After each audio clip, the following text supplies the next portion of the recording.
안녕하신지요? 이런 인사가 그냥 의례적으로 늘 했었는데 요사이는 의례적이지 않고 아주 깊은 의미가 이시 이렇게 다가오죠. 저나 여러분이나 다 마찬가지라고 생각합니다. 성도 여러분, 안녕하신지요? 별일 없으신지요? 코로나19가 불러온 사태는 우리 일상생활을 많이 흔들어 놨습니다. 어린이집, 일반 학교, 네 번째 주까지 2주간 더 연장하기로 했고, 뉴스나 길 지나다니다 보면은 마스크 몇 장 사려고 2~3시간 끝도 보이지 않는 줄을 서서 기다리는 사람들, 어르신들, 또 그런 모습을 보면 이게 우리가 지금 어느 시대에 살고 있나 그런 생각도 하게 됩니다. 어제 신문 보니까 일면에 거리에 너무 사람들이 없고 주변에 사람들이 없으니까 주변에 아무것도 없는 것이 코로나보다 더 무섭다는 기사도 봤습니다. 하도 분위기가 침체되어 있으니까 어느 분이 제게 카톡으로 보내줬어요. 우리 동네뿐만 아니라 각 가정에 확진자가 생겼다는 것입니다. 많이 생겼다고. 또 이게 무슨 일인가 했더니 그들의 동선이 밝혀졌대요. 받으신 분도 계신지 모르겠는데 그들의 동선은 주로 집안에서 거실 소파에 앉아 있다가 부엌에 식탁으로 가고 다시 소파로 오고 화장실 가고 또 침대로 가고 안방 왔다 갔다 하고 동선이라는 거예요. 알고 봤더니 코로나 확진자가 늘어난 게 아니라 확진자라 그러더라고요. 살이 확진자라고. 잘 지내시는지 모르겠습니다.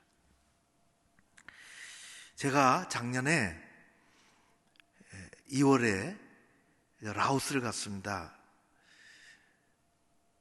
우리 선교회 일로 가서 정말 이것저것 방문하다가 사진을 하나 찍어온 적이 있습니다. 뒤져봤더니 있더라고요. 기억이 나는데 이런 사진입니다. 보십시오. 이 사진의 이름을 여러분 붙인다면 신발이 놓여져 있죠. 줄을 세워가지고 이 신발 놓여져 있는 이 사진의 이름 3글자를 지어보십시오. 제가 지었는데 신천지입니다. 사실은 신천지 사람들이 아니라 이 안에는 이런 아이들이 공부를 하고 있는 그런 사진이었습니다. 한 번도 경험해보지 못한 새로운 세상을 만날 거라고 누가 그랬는데 우리는 정말 한 번도 경험해보지 못한 세상에 살고 있는 것 같습니다. 그야말로 신천지입니다. 한편으로 코로나19는 우리가 소홀하게 여기고 있고 살던 일상의 소중함을 깨닫게 해주었습니다. 교회에서의 예배, 모임, 그게 그렇게까지 소중한 줄 모르고 그저 무덤덤하게 습관적으로 모인 때도 많이 있었죠. 친구들하고 모이는 것이, 믿음의 동료들하고 대화하는 것이, 교제하는 것이 얼마나 소중한 것임을 우리는 다시금 알게 되었습니다. 늘 부르던 찬송가 가사 한 줄도 참 요즘에 부르면 하나하나가 얼마나 그렇게 의미가 있는지 모르겠습니다. 큰 소리로 찬양해 보신 적 있으십니까? 큰 소리로 기도해 본 적 있습니까? 벌써 우리는 그런 것들을 잘 하지 못하고 지나갑니다. 하나님께 찬송을 크게 한다는 것이, 기도 좀 소리 높여서 기도하는 것이, 머리 숙여 기도한다는 것이 얼마나 소중한 것임을 우리는 새삼 정말 깨달으며 살아갑니다. 그래, 여러분도 그러시겠지만은 저도 개인적으로 교우님들을 만나고 싶습니다. 길거리에서 봤더니 얼마나 반가운지 모르겠습니다. 더 나아가서 한 장의 마스크가 얼마나 귀하고 좋은 사람들과 함께 식사하는 것이 얼마나 귀한 일인지, 신선한 봄 기운을 깊숙이 폐 가운데로 빨아들이는 심호흡하는 것이 얼마나 행복한 일인지, 나와는 관계없어 보이는 의사, 간호사들, 방역 당국자들이 얼마나 고마운지 우리는 그것들을 새삼 생각하게 되죠. 우리가 놓치기 쉬운 일상에서의 아주 작은 일들의 그 소중함과 가치를 우리가 다시금 발견하는 그런 시간을 가지고 있습니다. 한 주간 별일 없으셨는지 모르겠습니다. 또 한 주간 안녕하시기를 바랍니다. 오늘부터 다시 느헤미야서를 우리가 이어서 말씀 전하려고 합니다. 제목은 느헤미야와 함께 5번째고 분별력이 필요한 시대가 말씀의 제목입니다. 조금 더듬어 보면 유대 나라가 폭망했습니다. 느헤미야 가문은 일찍이 포로가 돼서 바벨론으로 붙잡혀갔죠. 그곳에서 느헤미야가 태어났습니다. 바벨론에서 태어나서 부모님들이 아이를 그냥 가르치지 않았습니다. 정말 하나님 중심의 강한 신앙 교육을 했고, 그것뿐만 아니라 민족을 사랑하는 교육을 시켰습니다. 세월이 지나서 바벨론 제국이 망했고 페르시아가 중동의 패권자가 되었습니다. 느헤미야는 페르시아의 아닥사스다 왕 때에 왕의 안전을 책임지는 국내 고위 관직에 오르게 되었죠. 하나님은 이 느헤미야를 신앙교육을 시켰고 민족의식을 불어넣어 주셨으며 실력을 겸비한 그런 사람으로 예비시켜 놓으셨습니다. 일장의 어느 날 사람들이 멀리 고국에서부터 느헤미야를 만나러 찾아왔습니다. 이들이 보고는 참담하기 이를 길이 없었습니다. 느헤미야 성이 아주 오래전에 다 불타서 무너져 내렸으며 나무로 된 성문은 불탄 채로 그대로 방치되어 있다는 것입니다. 이것을 겪으며 사람들은 그것을 보고 희망이 다 무너져 내렸고 다시 일어날 기운을 차리지 못하고 마음이 다 내려진 채로 절망 가운데 살고 있다는 것입니다. 그야말로 살아갈 용기, 희망이 불탄 채로 재가 되어 남아 있는 것이죠. 그래서 느헤미야는 이 소식을 듣고 한없이 울었습니다. 그리고 기도했습니다. 금식하고 기도했다고 했습니다. 우리가 2장을 읽어본 것처럼 간곡한 청을 드렸고 왕은 느헤미야를 고국으로 예루살렘으로 일행을 붙여서 보내주었습니다. 느헤미야가 도착하자마자 그를 맞이한 것은 사악한 방해꾼들이었습니다. 호론 사람 산발랏, 암몬 사람 도비야, 아라비아 사람 게셀, 이 3명은 막강한 방해 세력의 우두머리들이었습니다. 3장에 들어가 보니까 전체 둘레가 2.4km에 달하는 성벽 쌓기 대형 프로젝트가 진행 중이었습니다. 느헤미야가 가장 먼저 시작한 것은 양문을 먼저 세우는 것입니다. 아주 중요한 의미를 가지고 있다고 우리가 말씀을 들었습니다. 양문은 그야말로 양의 문입니다. 왜 양문을 먼저 세웠을까요? 성전 제사에 드릴 제물 흠없는 양을 끌고 들어가는 문이 양의 문이요, 그것은 곧 예배문이라고 할 수 있습니다. 양의 문이 허물어졌다는 것은 드릴 제물을 제때 드리지 못했다는 것이고 예배가 허물어졌다는 것입니다. 우리는 지금 아주 소중한 경험을 하고 있습니다. 가정에서 드리는 예배도 예배입니다. 그 예배가 허물어지면 어디 가서도 예배가 허물어집니다. 미국의 어느 목사님은 옛날에 제가 책을 읽어보니까 사람이 혼자 있을 때 믿음의 수준이 그 사람의 믿음이라 그렇게 했습니다. 혼자 있을 때 가족끼리 모여서 예배 드리느냐, 이것은 주일 예배를 대신하는 게 하거나 대체하는 것이 아니라 여러분 지금 주일 예배 드리고 계시는 것입니다. 찬양도 드리고 예물도 잘 준비해서 드려야 합니다.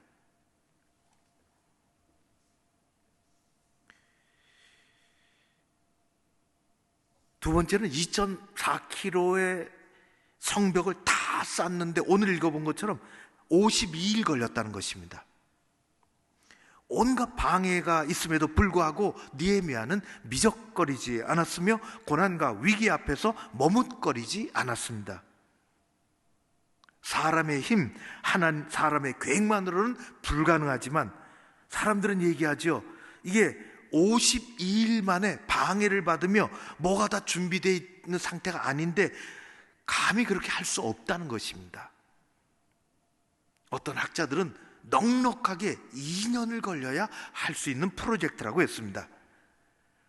그러나 하나님에게는 또 더 나아가서 하나님의 힘을 의지하는 주의 종들에게는 가능한 일입니다.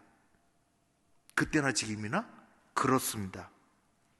수십 년을 방치한 채로 지나가던 일이 급속하게 하나님이 함께 하시고 기도로 모두가 달라붙어 급속하게 일이 진행되는 것입니다.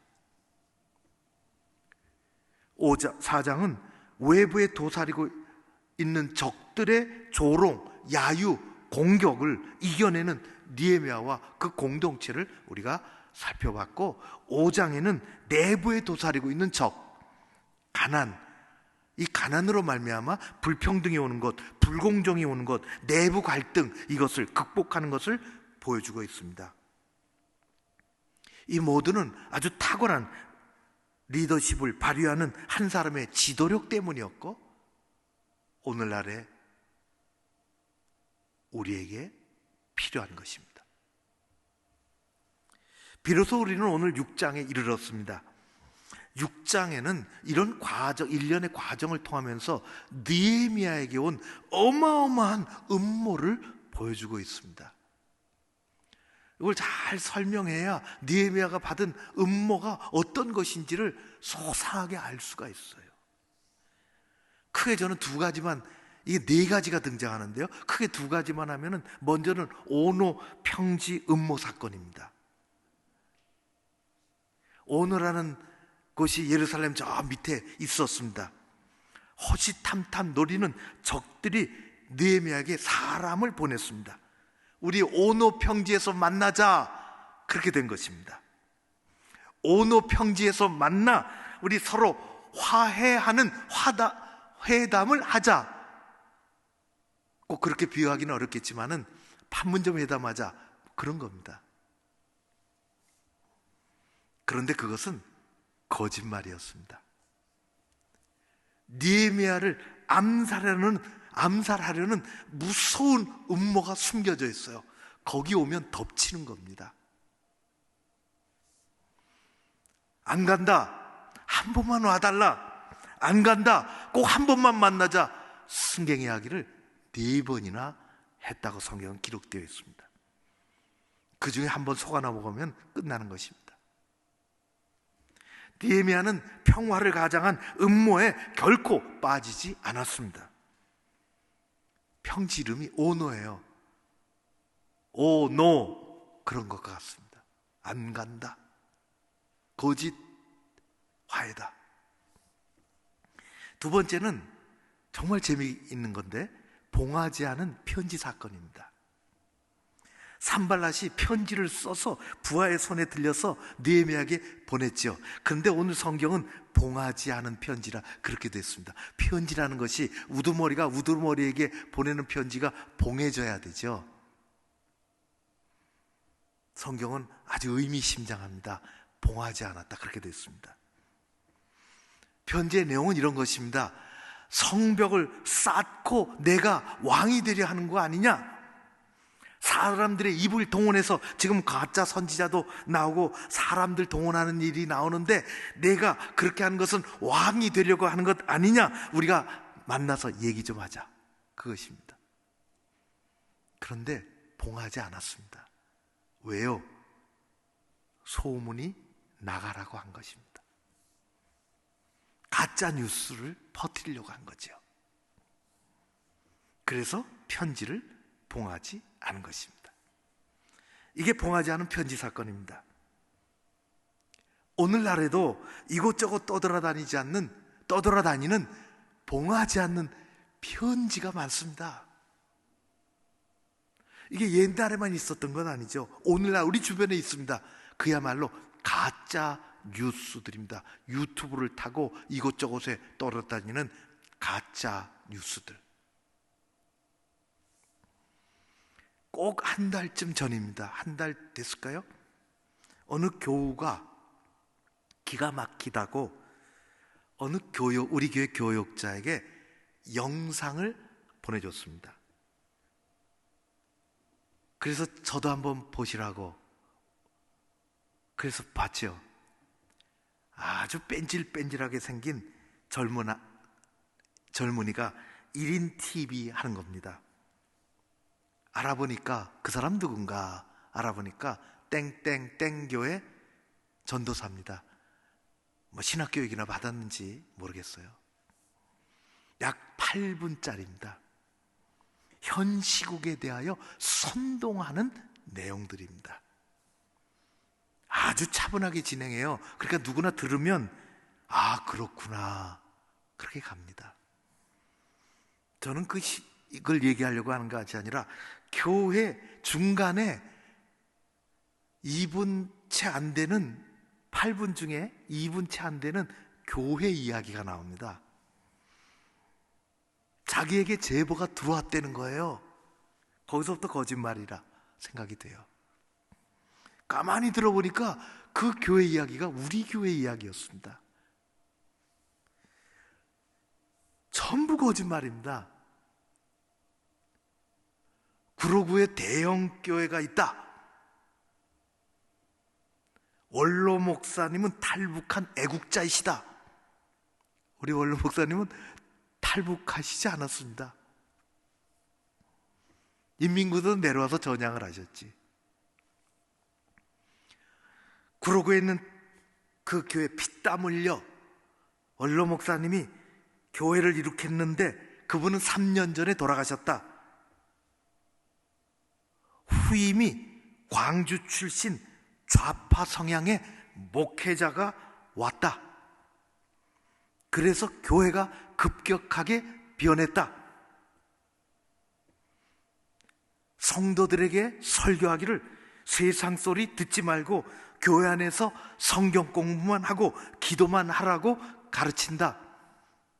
글쎄요, 성경 공부하고 기도하라고 가르친 적은 있습니다. 그것도 맞죠. 그 교회 목사는 설교하기를 좌파 성향의 광주 출신의 그 목사는 미사일 빵빵 쏴도 기도만 하면 산다고 반일 감정을 선도하고 있다는 제보를 받았다. 미사일 쏘는 거하고 반일 감정 선동은 뭔 관계가 있는지 도저히 헷갈려서 못 듣겠어요. 그 제보자는 남편의 신앙이 약해서 어쩔 수 없이 겨우 동행하고 있지만 땡땡땡 목사 설교만 듣고 살아간다 하는 것입니다. 웃음이 나오잖아요. 옛날에 어르신들은 헛웃음밖에 나오지 않는 이런 것을 뭐뭐가 씨나라 까먹는 소리다, 그렇게 얘기하셨습니다. 우리 성도님들 이런 얘기 우리 들으면 저도 기가 막히게 참 어처구니가 없다. 그 젊은이 참 한심하다, 불쌍하고 어디서 배워먹었는 거 나중에 어디다 쓸까, 그런 애처로운 생각이 드는데 모르는 사람이 그걸 들었다고 생각해 보세요. 선동에 속아 넘어가는 겁니다. 이게 오늘날의 보응하지 않은 편지입니다. 느헤미야는 집요하고 무서운 음모와 선동 앞에서 흔들리지 않았습니다. 우왕좌왕하거나 넘어가지 않았습니다. 그런 상황을 바르게 판단하고 바르게 행동할 수 있는 영적인 분별력을 가지고 있었습니다. 그래서 자신도 살고 민족 공동체도 살고 가족도 살고 많은 사람들 살리고 신앙 공동체도 시험에 들지 않고 그렇게 살아가는 것입니다. 우리는 지금 어느 때보다도 영적 분별력을 필요로 하는 시대에 살아가고 있습니다. 분별력이라고 하는 것은 외적으로는 서로 다른 일이나 사물을 구별하여 기르는 능력, 구별하여 가르는 능력이고, 내적으로는 세상 물정에 대하여 옳고 그름을 판단하는 능력을 말한다고 되어 있습니다. 성경에 이런 얘기가 얼마나 많이 나오는지 모릅니다. 외적으로 다른 사물을 구별하는 것. 이삭의 나이 많아서 할아버지가 돼서 눈이 어둡고 감각이 무뎌져 아들 야곱이 짐승 털 갖고 와서 아버지 손에 만져보라고, 다 감각, 외적 분별 능력이 없어진 거예요. 그래서 아들 에서가 온 줄 알았죠. 그래서 축복을 잘못한 거죠. 솔로몬 왕은 집권 초기 때 바른 통치를 하기 위해서 하나님께 내적 분별력을 구했습니다. 이렇게 그는 기도했어요.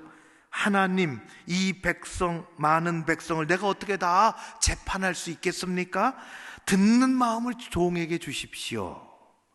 그래서 백성들을 재판할 때 선악을 분별할 수 있게 분별력을 주십시오. 예수님은 이런 말씀을 마태복음 16장 3절에서 하셨습니다. 아침에 하늘이 붉고 흐리면 오늘은 날이 굳겠다 하나니 너희는 날씨는 분별할 줄 알면서 시대의 표적은 분별할 수 없느냐. 분별력을 가지라 말씀하셨습니다. 우리는 하나님에게 영적 분별력을 구해야 합니다. 영적 분별력을 키워야 하는 것입니다. 그래야 우리 자신을 지켜낼 수 있습니다. 우리 가정을, 우리 공동체를 혼란스러운 이 땅에서 하나님 나라를 건설하며 지켜나갈 수 있는 것입니다. 제가 간단하게 3가지만 이야기하겠습니다. 첫 번째, 영적 분별력을 위해서 분명한 신앙 고백적 믿음의 토대가 있어야 합니다. 분명한 신앙 고백적 믿음의 토대가 있어야 하는 것입니다. 흔들리지 않는 신앙이 먼저입니다. 세상에서 벌어지는 일보다 먼저 있어야 하는 가장 중요한 것은 우리와 하나님과의 관계입니다. 세상에는 전쟁이 끝없이 일어나죠. 우리 시대에 언제 어떻게 일어날지 모르지요. 세상에 재난이 얼마나 많은지 모릅니다. 지나가면 또 올 겁니다. 정치적인 혼란은 어제 오늘의 얘기가 아닙니다. 개인에게 일어나는 사고와 사건들보다도 더 큰 것은 내가 하나님과 어떤 관계에 있느냐 하는 것입니다. 왜냐하면 세상의 모든 일들은 지나갑니다. 그러나 우리의 믿음은 영혼을 결정짓는 것이기 때문에 중요합니다. 어떤 경우에도 믿음의 반석이 흔들리지 않는 예수의 사람으로 살아가야 합니다.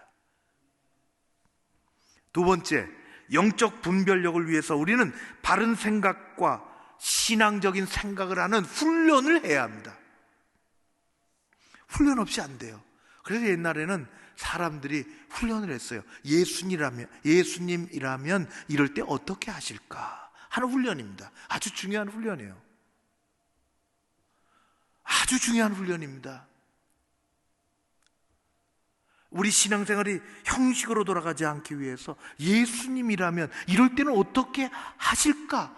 어떻게 말하실까? 어떻게 대하실까? 행동하실까? 이게 예수의 사람인 우리들의 생각 훈련입니다. 아주 중요해요. 세 번째, 영적인 분별력을 위해서 균형 잡힌 판단의 훈련을 해야 합니다. 이리 쏠리고 저리 쏠리고. 하나님은 우리에게 입은 하나 주셨고 귀와 눈은 2개씩 주셨습니다. 귀가 좌우에 하나씩 달아주신 것은 귀를 한쪽 소리만 듣지 말라는 것입니다. 많이 경험하는 일이죠. 한쪽을 닫고 한쪽만 들으면 계속 잘못된 길로 갑니다. 우리에게 눈을 두 개, 왼쪽, 오른쪽 두 개를 주셨습니다.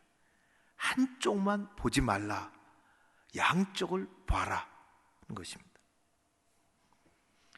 우리는 한쪽만 보지 않고 양쪽을 봐야 하며 한쪽 소리만 듣지 않고 양쪽 소리를 들어야 합니다. 그래야 분별력을 키울 수 있습니다. 음모와 선동에 놀아나지 않습니다.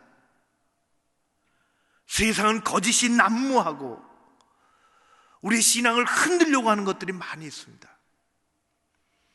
예배를 어디서 드려야 되느냐? 그것은 어떻게 보면 본질은 아닙니다.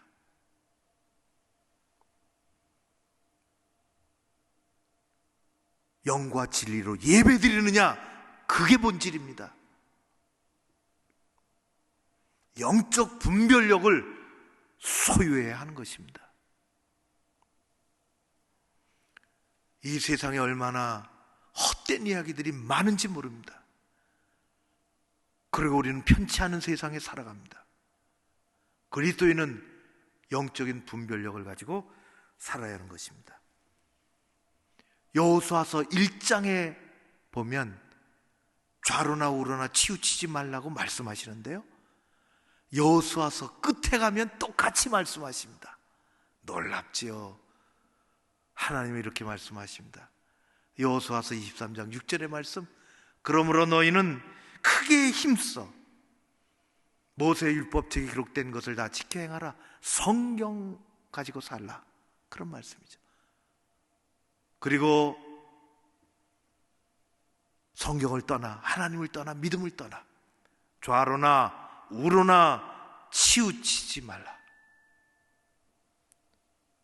사랑하는 성도 여러분, 한 주간 동안 우리는 많은 크고 작은 어려움 속에 살았습니다.